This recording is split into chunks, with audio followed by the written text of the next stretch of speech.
আমাদের প্রত্যেকেরই জীবনে বিপদ আসে, এটা কিন্তু আমরা বুঝতে পারি না বিপদ কিভাবে আসে, কখন আসে।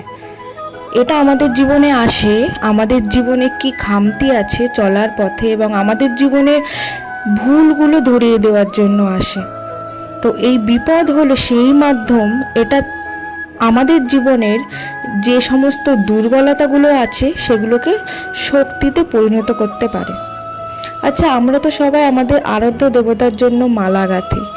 তো মালা গাঁথতে তো ফুল লাগবেই।